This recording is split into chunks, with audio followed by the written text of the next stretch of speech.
Heartbeat আর আসবে না, তা আমরা কিছু ওয়েট করে দেখতে পারি। তাও 1-2 দিন ওয়েট করার পর পেশেন্টের ব্লিডিং শুরু হয়ে যায়। আমরা আরেকটা স্ক্যান করে দেখতে পাই যে পেশেন্টের হার্টবিট আর আসেনি, বাচ্চাটা পুরোপুরি নষ্ট হয়ে গেছে।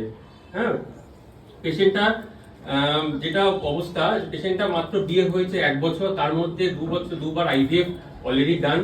পেশেন্টের তখন মোটামুটি 4 থেকে 5 লাখ টাকা অলরেডি খরচা হয়ে গেছে, কিন্তু তখনও তার বাচ্চা কিন্তু আসেনি। স্বভাবতই পেশেন্টটাকে আমাদের অ্যাভয়েড করতে হয় সেই সময়, এবং পেশেন্টকে আমি বলে দিই যে 6 মাস 7 মাস তুমি রেস্টে থাকো, চিন্তা করো না, তোমার কোনো সমস্যা নেই। আমি যখন রিপোর্টগুলো খুঁজে দেখি, যে দুজনেরই রিপোর্ট যখন দেখছি, আমি কোনো রিপোর্টে খারাপ কিছু পাচ্ছি না। মানে আইভিএফটা কেন হলো, কি কারণে আইভিএফ হলো, আমি কিছুই খুঁজে পাচ্ছি না। আমি বললাম তোমার কোনো সমস্যা নেই, তোমার আইভিএফ কারণে আমি খুঁজে পাচ্ছি না, তোমার নর্মালি রেস্ট নাও, কিছুদিন ওয়েট করো, দেখছি আমি কি করা যেতে পারে। 6 মাস ওয়েট করলাম, আমি আস্তে আস্তে কিছু সিম্পল টেস্ট, বেসিক টেস্ট যেগুলো হয় ইনফার্টিলিটির জন্য, সেগুলো করা শুরু করলাম।